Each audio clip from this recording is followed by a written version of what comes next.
So let's now continue. So in this video we want to demonstrate the product and chain rules. So we want to give intuitive explanations.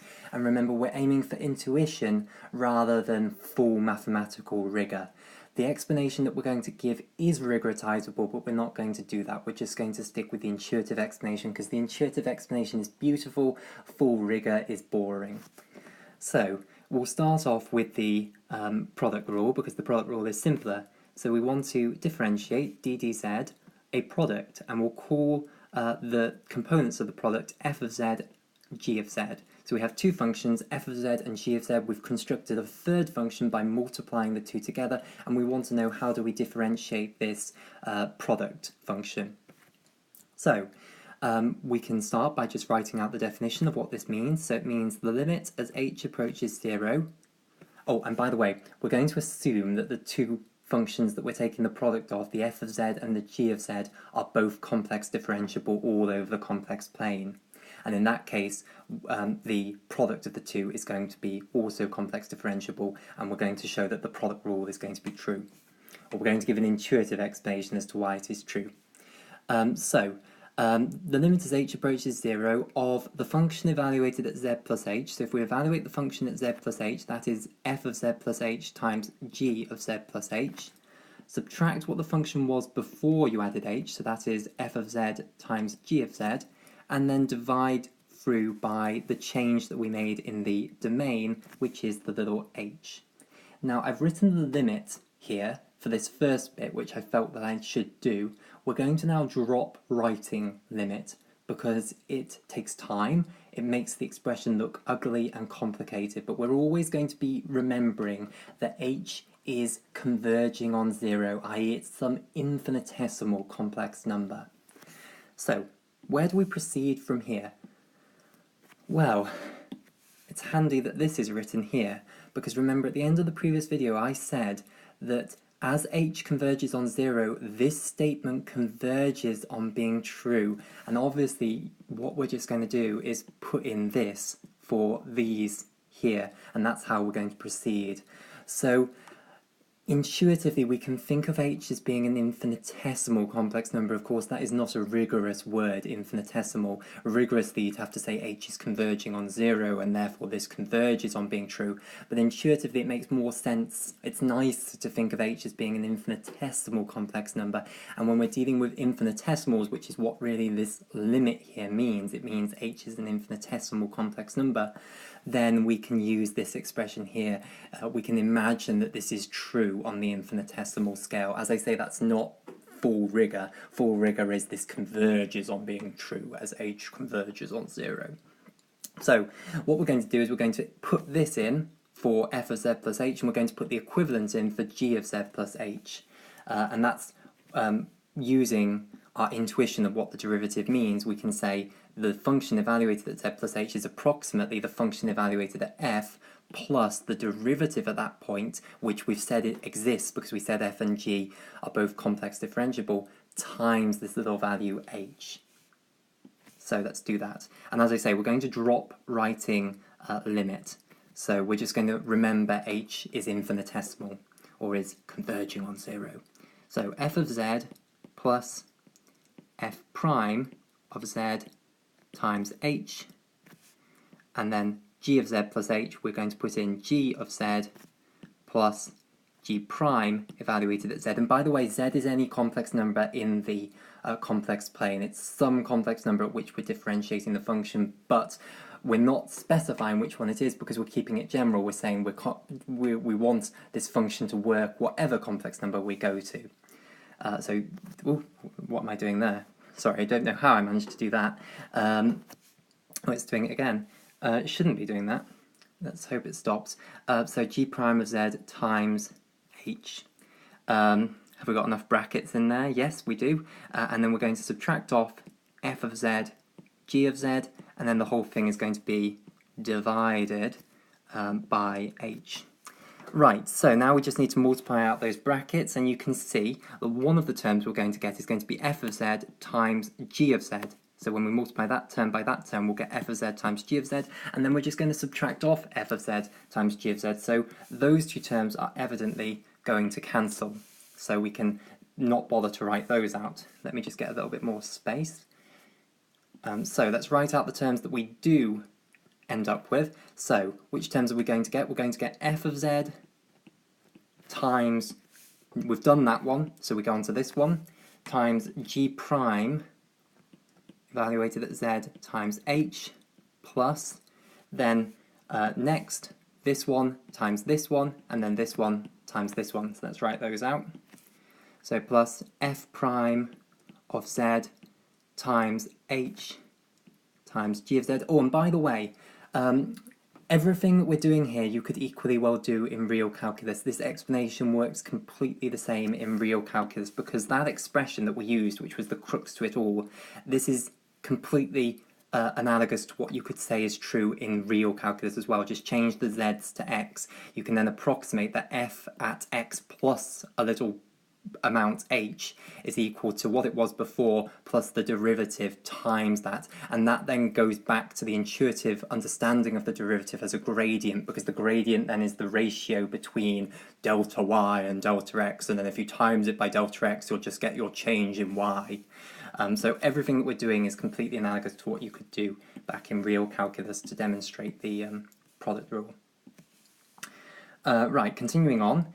So then we also get plus f prime of z, g prime of z, and then times h squared, and then the whole thing is going to be divided by h. So now we just cancel the h's, so this h cancels, every single term has an h in, that one has two h's, h squared in rather. So what we then end up with is f of z, g prime of z, plus f prime of z, g of z, which of course is the product rule expression, and then we end up with something messy. We end up with f prime of z, g prime of z. But why does that disappear? Because it's still got an h left over, and h is infinitesimal, remember. H is converging on 0. You could, if you like, imagine now putting back in limit as h approaches 0 here, and therefore these bits, these are constant, they don't have an h in, so they remain macroscopic, they remain non-infinitesimal. Whereas this, because h is converging to 0, that just vanishes away, so get rid of it.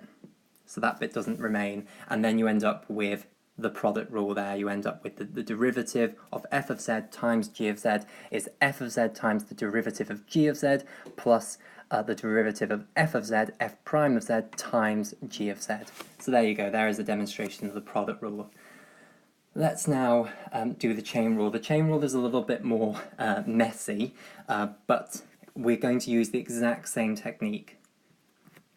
So we now want to differentiate f of g of z, a compound function if you like. So what this means is firstly act the function g on z and then act the function f. So it's, I believe you call that a compound function.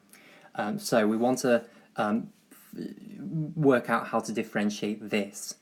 So again, or give an intuitive explanation of how to differentiate this.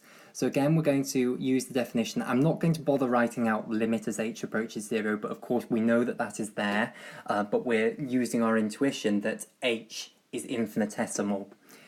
So let's put this in. So it's the function evaluated at z plus h. So you put in z plus h to the function g, you get some value out, some complex number, you then put that through f and you get another complex number, and that's the value of the compound function at z plus h, and then you subtract it from the value of the function previously, which is f of g of z, and then you divide that by h, and we know that h is converging to 0, h is infinitesimal.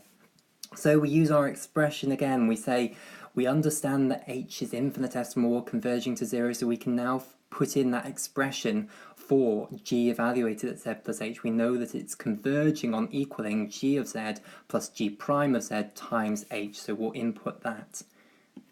So this is going to be f of g of z plus g prime of z times h minus f of g of z, all divided by h. Now, this is the complicated bit. This is why I wanted to do this 1 second. What do we do now?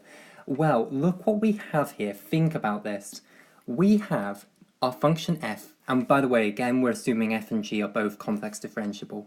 We have our function f, and we want to evaluate it at some complex number, g of z. That's some complex number. You stick in z to g, it brings you out a complex number, plus this, g prime of z times h, but h is infinitesimal. Therefore, when you multiply that by some other complex number, you still end up with something that is infinitesimal. Yes, you've multiplied it by this, but that doesn't take away the fact that this was infinitesimal. When you multiply a normal number by an infinitesimal, or by something that is converging to zero, that value still ends up converging to zero, unless this thing is converging on infinity. If this was infinity, then it would be different. If it was getting bigger and bigger, but it's not moving, it's a constant.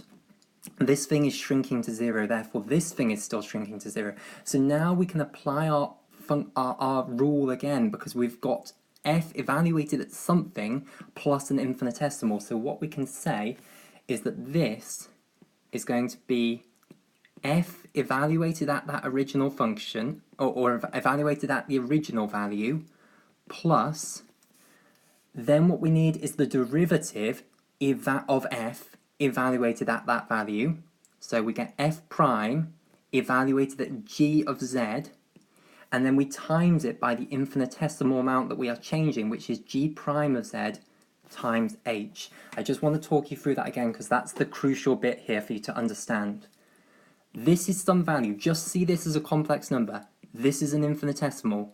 So we use our exact same formula. We say approximately, or as this truly converges on zero, this becomes equal to f evaluated at that complex number plus the value of the derivative at that complex number plus, times the infinitesimal amount that you're changing, which is g prime of z times h. So truly, that is just that formula, again, where we've substituted z for g of z, and we've substituted h for g prime of z times h. Truly, that's all that is. And then, let's just go up a little bit more. So finishing this off, so we have then subtract f of g of z, and then divide by h. So you can see how this is all going to work. Now that cancels with that, the h cancels with that, and oh look what you end up with. You end up with the classical formula for the chain rule, i.e. you differentiate the function f and you take that derivative evaluated at g of z, and then you just times it by the derivative of the inner thing, g of z. So differentiate the outer thing and multiply it by the derivative of the inner thing. That is the classic formula for the chain rule. So thank you for watching this video. That was an intuitive explanation as to why the product rule and the chain rule are true. These explanations are rigoritizable, but we're not going to do that. And of course the quotient rule, the final rule of differentiation, you just get that from the product rule and the chain rule. I'm sure you've seen that demonstrated before, so we won't do that here. So thank you for watching this video.